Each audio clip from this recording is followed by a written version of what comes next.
Hello, ladies and gentlemen, and welcome back here to Tournament Central as we continue to bring you coverage of the 2023 PDGA Professional Disc Golf World Championships presented by L.L.Bean. Of course, this morning, we're back at Smuggler's Notch out in Vermont, and today, our FPO field will take one final trip down the fairways of Fox Run Meadows in pursuit of a world title. My name is Dustin Murray, and I'll be hosting the show, and joining me for the FPO coverage this morning is going to be Brian Earhart once more. And Brian, this is it. It's Championship Sunday. One last go. How are things looking out there, man? Well, it's obviously looking like a two-horse race. Missy Gannon has a 9-stroke advantage over third place. She's 5 strokes behind Kristen Tatar, who apparently came back here late last night to practice some putts on number 18, already visualizing her world title. I cannot wait to see how things shake up today. Yesterday, Missy got the lead within one stroke with some fantastic play and just had a rough finish and ended up extending Kristen's lead by one. So anything can happen out there, and I think both of these players showed some nerves yesterday. So we'll see how it shakes up today. How are the scoring conditions looking like today in comparison to yesterday? I know yesterday the winds were down quite a lot, and we saw a lot of big scores, particularly out of NPO in the afternoon. Are things looking very similar today, or is there maybe a little bit of added variables out there? Well, Dustin, I will say currently it feels very much like early season disc golf. It feels like I'm literally inside. Extremely calm conditions, overcast skies, the sun's warmth is not yet hitting us. It feels like we're right around 70 degrees. It's extremely comfortable disc golf weather. If I were to pick one condition to play the sport in, it would be this. So it's just going to shake up to be a great final day. Yeah, so let's go ahead and start talking about some of these players. You've mentioned a couple of them already. We'll start with Kristen Tatar. Of course, today she is going for her 5th major and her 2nd world title. Of course, she is the clear #1 player in the world right now. She has 9 wins already this season, including both majors at Champions Cup and at the European Open. So if she gets Worlds today, she has a chance also at a Grand Slam later this year at U.S. Women's. She entered the day with an 8-stroke lead. It got shrunken down to 4. Then it got shrunken down to 1. And now it's back to 5. So it's been kind of a roller coaster ride, if we're being honest, Brian. But again, she does still have that 5-stroke lead going into our final round. What are your thoughts on Tatar as she tries to, take advantage of that and try to, continue to build her legacy? Well, the one thing I got to say is when we watched that forehand that she threw on #1 just a few shots ago, she missed that putt from like 20 feet. I mean, she missed 3 circle 1 putts yesterday. She went out of bounds 4 times in the previous day at Fox Run in great scoring conditions. So clearly she's feeling the pressure right now. She mentioned it in her interview after her round yesterday. It was a roller coaster out there, and you could tell by the way she was kind of carrying herself. But I think what happened was because the lead got shrunk down to 1 stroke, it probably helped her to wake up and start playing offense again. And look what happened. I mean, the moment 14 ended, she got the birdie on 15. She had a fantastic par on 16. Park job on 17, and then hits a wonderful putt on 18 for birdie. So it's going to be tough to beat her on the finishing stretch of this course. And I think yesterday getting the lead so narrow might have been a good thing for her. Yeah, that could be a very good point. Like you said, there was a couple of uncharacteristic misses from Circle 1, but right now she is 2nd in the field in birdie percentage at just under 40%. She's reaching Circle 2 in regulation, a very high rate. She ranks 2nd in the field in that regard, and she is not really going OB very often, except for yesterday, those few OB strokes that you mentioned. Outside of that, her OB rate's been very good for the tournament, and she's leading the field in strokes gained tee to green, so she's definitely throwing the disc well overall. There's just been maybe like a couple little mental mishaps, like you mentioned, on the putting green here and there that have allowed things to get close, but she has already created a decent bit of separation. I mean, this is a situation, Brian, where, this is the first time she's experienced her lead shrink in a major this year, but she was able to battle back, like you said, getting 3 of those last 4 birdies to bring it back to, a pretty comfortable lead, I would imagine.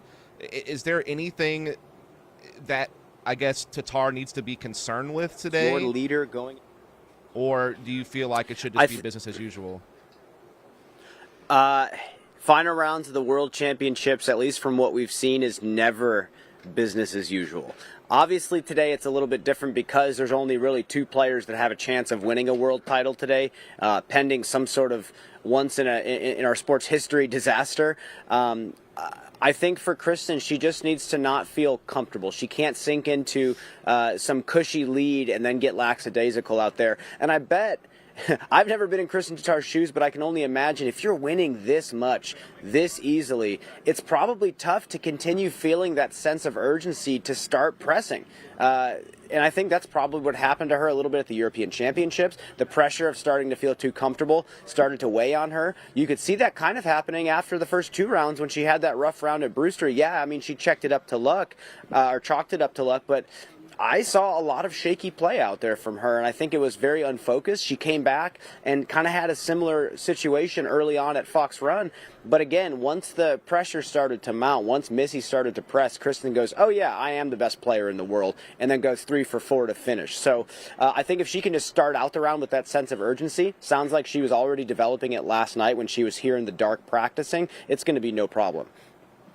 That's fair enough. Now, of course, there's two perspectives to this whole battle that's taking place for the trophy, and the other side of that, of course, being Missy Gannon. Now, Missy Gannon has been a consistent force in the FPO division this year, and really for quite some time. Right now, she's ranked third in the world and second in her Pro Tour point standings. She recently became a back-to-back Ledgestone champion and has 6 additional podium finishes this season, including at the European Open. She shot a really good round yesterday after shooting the hot round of the day at the final round at Brewster. Really strong play all the way up until hole 18. You know, she was 100% from C1X. She was throwing well. Again, at one point she shrunk that lead to Tatar down to just 1 stroke, but we all saw what happened on hole 18. You know, she's OB off the tee, OB off the approach, and now she finds herself behind by 5.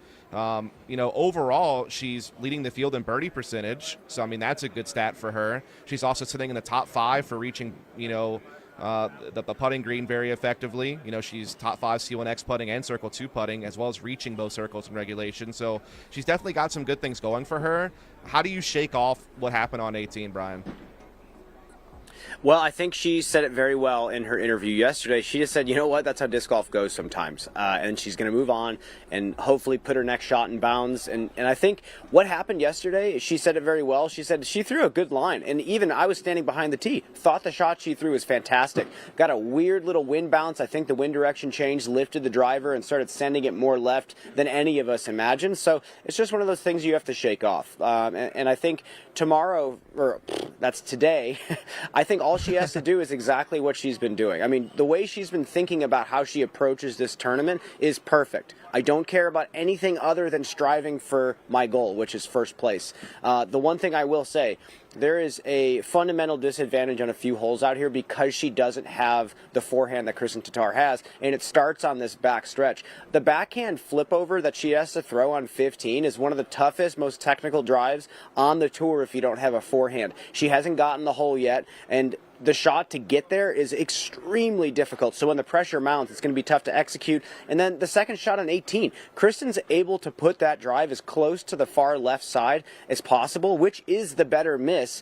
And she can throw a stock forehand hyzer up to the basket, whereas Missy almost is more suited to throwing that middle gap, which is much more technical and challenging, and she didn't execute again yesterday as well. So she's going to have to really be polished coming down the stretch of this course, and hopefully she can get off to a hot start and put some pressure on Kristen. Well, certainly she's proven that she's capable of doing that. We saw that in spades yesterday. Again, it was just 18 that kind of put a damper on things. But she didn't seem too hurt by it, emotionally speaking, as we were able to catch up with her after her round yesterday. Other than hole 18, I think that it was a great day. You know, I think I kept the pressure on. When I was getting strokes when she wasn't, and she got a couple on me, but all in all, I think it gives me a good momentum and confidence going into tomorrow. Talk about this final stretch of this course. Last time you played this course, it was kind of a rough finish, and then today you get the double bogey on 18. Can you chalk it up to anything, or is that just how disc golf goes? No, that's just how it goes. You know, I threw a little bit of a glidier disc off the tee on 18, which I just misreleased it a little bit too much hyzer. Otherwise, the disc choice was right, and that second shot, the headwind kind of snuck up on me. There felt like there was no wind, and then all of a sudden when I released it, I felt the headwind. So it was just sort of a unlucky timing, I would say. But other than that, I think just got to hope that I have enough strokes tomorrow coming down 18. Well, 5-stroke deficit, what's the mindset going into the final day? Same as today. Just keep pushing, and don't be afraid. And if she makes a big putt in front of me, I'm going to make a big putt right after her. So that's just it. Keep that killer mentality and try to get the birdies. Well, Gannon talked about that killer mentality in the battle that is brewing between herself and Tatar for the World's Trophy today. We got to hear Tatar's perspective as well after the round. It's your leader going into the final round of the World Championships. The lead is now 5. Kristen Tatar, 5 under on the day. Talk about it from your perspective. Today was a battle on the course. At least that's what it felt like to me. It probably showed as well. It's not nice to miss some short putts. It messes with the confidence, but I was trying to battle through it and finish strong. Well, let's talk about one of those specific moments where maybe the momentum swung in your direction. Hole number 11, you hit like a 55-foot downhill putt. Did that help out with the momentum and your overall attitude towards the round? Of course it did. But I still have that a little bit of a shaky feeling inside, and I don't know why, because, yeah, I don't know why, but it was there, yeah. Well, on hole number 14, the lead got within one after you bogeyed and Missy got the birdie, but then you dug deep and you birdied 3 out of the last 4. Did you feel like you had to dig deep to find something on hole number 15? I mean, I was just trying to stay calm, telling myself, I mean, it's just disc golf. You have practiced, you know how to do it. Just pick yourself up and keep going no matter what comes in your way. And that's what I did. It could have gone either way, but fortunately it worked out in my favor. Well, your lead has now stretched to 5 going into the final day. What are you going to do this evening to get ready for tomorrow? Maybe do some practice putting. Maybe. I don't know. Maybe it builds up some confidence, but I know deep down that I still have all those skills, and everybody on the lead card, they have those skills. So it's just going to be an exciting battle between us and also an inner battle for all of the players, I believe. Some wise words there from Tatar about the battles that are brewing out there on the course. You know, we have seen those two players kind of separate themselves from the rest of the pack, but there is still certainly a duel being dealt between Luque Lorenzen and Holland Handley for the podium, as well as a few other players who are sitting just outside the lead car. But we'll start with Luque. Of course, she entered the Worlds ranked 9th in our Pro Tour standing. She had a bit of a slower start to the season, but she found a 7th place finish at the PCS Open, a 6th place finish at Idlewild, so started kind of ramping up on her way to the World Championships. And, you know, yesterday she was able to take solo 3rd by a stroke after shooting a 4 under par, with really her only blemish being that double bogey on hole 12. I mean, she is leading the field right now, Brian, in Circle 1, putting at 92%. She's also, you know, doing really well as far as OB rate goes. She's definitely been keeping the disc between the lines. You know, the vast majority of the time she ranks 3rd in that regard. I will say the C2 putting has been where she's maybe been a little bit shaky. She's 11% on 24 attempts, so that's been maybe like the one thing that's been missing. What are your take on Luque as we head into this final round, as she kind of battles with Holland in the chase card for that 3rd podium spot? Well, it always reminds me of when disc golf used to do final 9s for tournaments, where if you were top 4, you got to play 9 more holes, and you would never get lower than 4th place. I feel like Luque and Holland Handley as well are in that position where they could just go into this final day and put on a show. They know they're not going to take the title. I mean, Kristen's way too far ahead of them, but they can play the best golf that they possibly can. They can play freely, and they can put on a show for the fans. I mean, this is a once-in-a-lifetime experience that could maybe turn into multiple times because of confidence that they generate shooting a fantastic round today. Yes, financially, the podium gives you some bonuses with your sponsors, but I think that her and Holland can both just have an absolute blast playing in fantastic conditions, playing a course that lets you open up and play your own individual style. This is just going to be a great day for her and for Holland. Yeah, well, speaking of Holland, she came into Worlds ranked 7th in the world and 6th in our tour standings. And, of course, she's no stranger to the podium. She already has 5 finishes within the top 3 this year and has 6 additional top 5 finishes. So she has consistently been a contender, but just hasn't quite found the title yet. As you mentioned, a little bit too off Tatar today to likely give a run at that trophy. She had kind of an up and down day yesterday for Anna, shooting 1 under par. That puts her in solo 4th position as we enter the final round. But again, she's only just 1 stroke behind Luque, ahead of her at 3rd. She's doing really well in C1X putting, 88% in that regard. She's also 1st in reaching Circle 2 in regulation, but she's only 9% from Circle 2 on 30 attempts, Brian. That seems to be the real Achilles heel of Handley's game throughout this tournament. Is there anything else that you've noticed from Holland throughout this event that needs to be an area of focus, or it's something that's going very well for her that she needs to continue doing? Well, week after week, whenever we talk about Holland, people are saying how she is one of the elite throwers in the division. She's one of the elite power throwers in the division. But the backhand timing still needs to clean up. Because she is so physically talented, she needs to lean on that as her strength. And it looked like yesterday a few shots, the upper and lower body were not syncing up, and she was either throwing them really low, throwing them offline. Her power is insane. The speed she can generate and the angle integrity she can generate is so good. But she has to do it today. I mean, and usually that just comes from finding it in the practice field in the morning. Sometimes there are a couple discs and a couple of lengths of final step that work out for you. And if she can find that today, I think she should just hammer on those and continue down this course. She has no problem shooting close to even double digits out here. I mean, we saw Kristen Tatar do 7, and I thought she left some shots out here. Holland's one of those players I think can go absolutely bonkers out on this course. Yeah, definitely, as you said, a very talented thrower and someone who could really attack Fox Run today. And I think that battle between her and Luque for that final podium spot should be an interesting one to follow. Of course, we have MPO taking on things later today, and that is a very up-in-the-air kind of race, though Isaac Robinson has created a 3-stroke lead. We'll discuss MPO as well as discuss her FPO chase car when we come back from the break.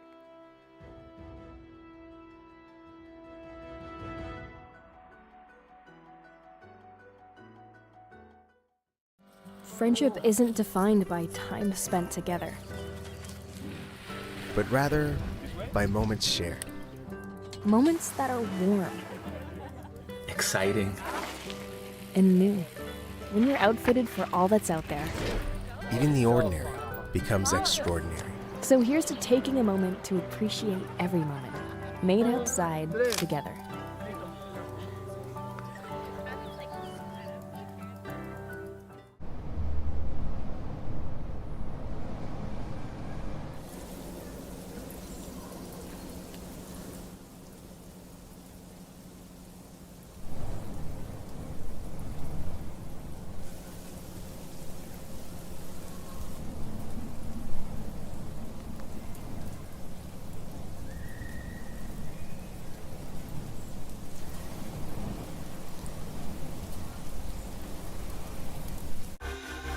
At Discraft, we don't wait to see what the future holds.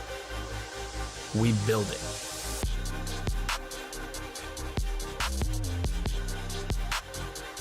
The future is in your hands.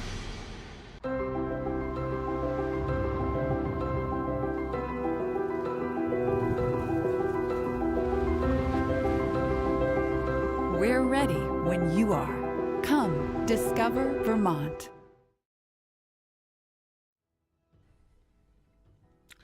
And welcome back here at Tournament Central as we continue to bring you some pregame coverage of our final day of the 2023 World Championships out at Smuggler's Notch in Jeffersonville, Vermont. We've kind of talked through our lead card for FPO as they're about to prepare for their final trip down the fairways of Fox Run, but we have a couple of players on the chase card that certainly still have a chance to find their own place on the podium if they can battle past Lucky and Holland. One of those being Henna Blomroos, one of our Finns in the competition. This is a player that has had several finishes in the top 10 throughout the course of this season, including at Champions Cup and the European Open, our 2 majors that we've played earlier this year. She has been playing some pretty good golf. Yesterday she shot 3 under par to put herself in solo 5th, just 2 strokes off the podium. She's doing very well in hitting the fairway. She ranks 2nd in that regard. She's also 3rd in Circle 2 in regulation, and she's 3rd in strokes gained tee to green. So definitely throwing the disc very well. What do you expect to see from Henna out there today, Brian? She just needs to make Circle 1 putts. I mean, we say this every week, but I watched Henna pretty closely yesterday, and the yips were definitely there. They definitely presented themselves. I saw her miss on the weak side from very short distances multiple times, and just needs to find that release point, whatever it may be, whether it's a change of scenery, change of putters, change of release points, something to give her a higher percentage of making those short putts. She will be murdering these courses. I mean, we say this week in and week out, but this time I watched very closely, and it's no different. I can't criticize her throwing. She's one of the best throwers FPO has ever seen, and I am looking forward to a day, hopefully today, that she puts everything together. Yeah, definitely shaky from C1X, and also has not made a putt from Circle 2 this tournament from 22 attempts. So the putting has been kind of the the hitch. And that's a similar story for the next player we're going to talk about, Evelina Salonen. Of course, she is ranked 15th in the world coming into these championships here in Vermont. We've seen her, early in the season have some success, placing 6th at the Music City Open and 7th at Austin. She also came 5th at Jonesboro, 3rd at the PCS Open. I mean, she has put some big results out there. Yesterday, she wound up shooting a 1 under par to find herself in still a 6th, 3 strokes off the podium. Again, she's leading the field in Circle 1 in regulation. She's 2nd in park percentage, and she's 2nd in strokes gained tee to green. So similar to Henna, she's throwing the disc very well, but she's been shaky with the putter. She has at times looked better from C1 this tournament, I feel like. I feel like I've seen hints of the C1 putting come together, but it hasn't been consistent. Definitely. And she has missed all 12 putts, though, from Circle 2. So that has been a real, struggle for her.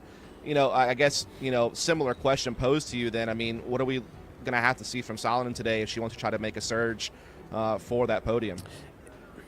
Well, as a player who's also dealt with this in my career when I was playing professionally, it's day by day. If you're dealing with the yips and you're missing a lot of short putts, one day comes and something clicks and you can make anything. Again, her putting stroke doesn't look terrible. I like the way the disc is coming out of her hand. It's just those weird moments where it almost feels like the wrist spasms and the disc does something completely different from what you were envisioning. So hopefully today she has the feel, she has the touch, and when you watch her throw the disc, you're like, how are you not winning all of these tournaments? Obviously, you can look at the stats and see why, but she is throwing the disc on a completely different level from, in some categories, even Kristen Tatar.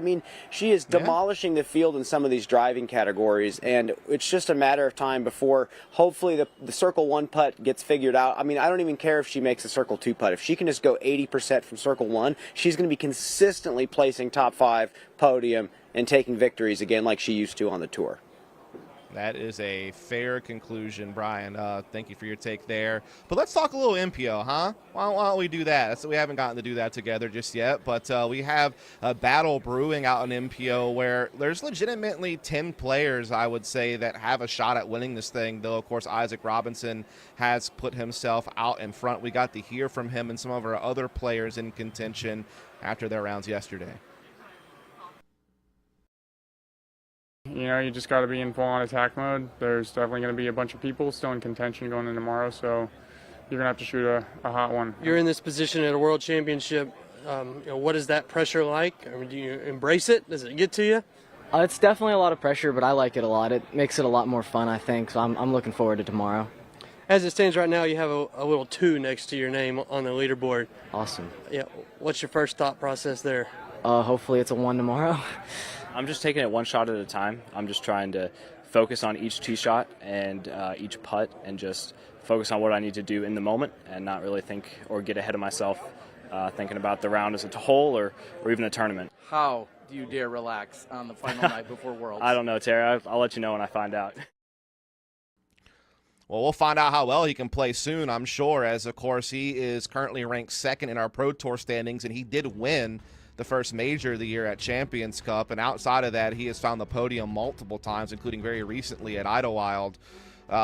He shot 9 under both rounds at Brewster, Brian. His first round at Fox Run, day 2, he only shot a 6 under. He doubled that effort yesterday, shooting 12 under par. And entered the finals now with a 3-stroke lead. He is leading the field in Circle 1 in regulation. He's leading the field in strokes gained tee to green. He is number 1 in birdie rate at 61%. That is bonkers. The one thing I will say, he hasn't been as lethal from Circle 2 on average as we're used to, but he was good yesterday. What is your take on Isaac Robinson as he... this dude has surged so fast, Brian. He was our 2022 Rookie of the Year, if I'm not mistaken. He had won his first Pro Tour event last year at Idlewild. Now he's won his first major, and now he might win his first Worlds.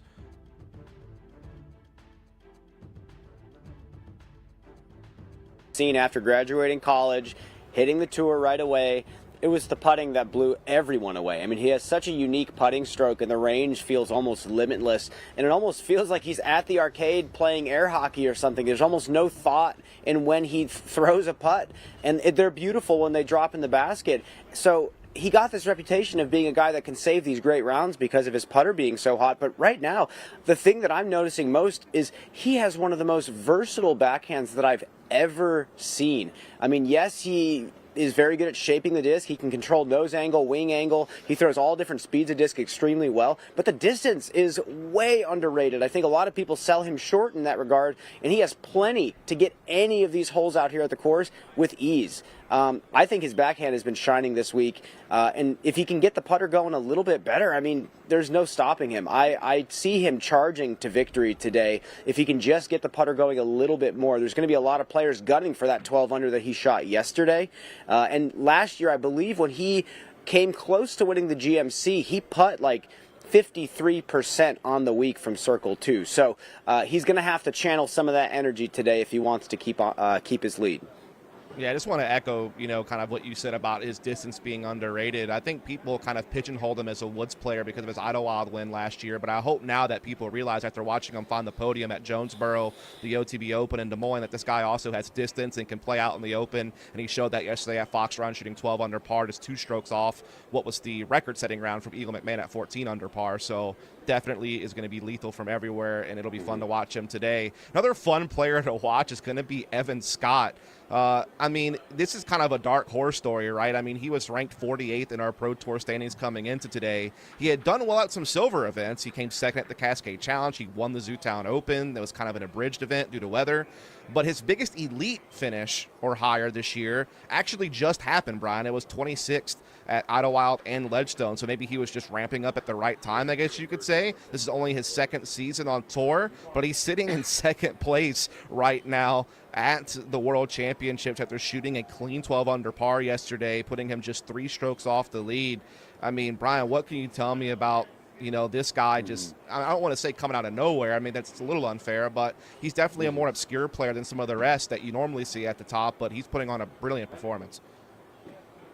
Well, I don't think it's completely unjustified to say out of nowhere, Dustin. I mean, this is a World Championship. This is 5 rounds at 36 completely varied holes. So, yes, for Evan Scott to come out here and shoot the way he's been shooting, you can say it's a bit surprising. Not to take anything away from him, but again, usually the cream rises to the top out here. The one thing I will say, I've talked to people very close to Evan. I've talked to Evan himself. He can get hot. He's one of those guys that has that X factor that when he taps into that flow state, he feels completely present. It's game over. I mean, he does some of the most spectacular things that I've ever seen. This was the putt of the year, in my opinion. 70-foot falling putt on number 13 on the elevated pin.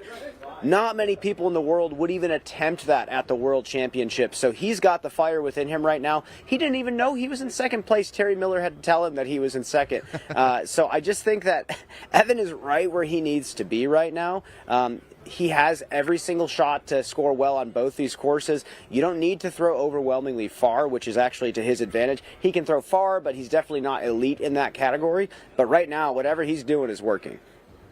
Indeed, it is. He finds himself in second, but he has definitely got some solid players hovering around him right now. In third place, you got Calvin Heiberg, Kyle Klein, and Anthony Barella. Dickerson's not that far behind. Same with Matty O and a couple of others. So it's going to be a crazy race out there today in MPO. But, Brian, let's reel it back in. Our FPO coverage is about to kick off. I'm going to go ahead and let you go, because you're going to be out on the course giving insights to our commentary both throughout the day. We're going to take one final break, but when we come back, our commentators will take over, and we will kick off the final day of Worlds for FPO in just a few moments.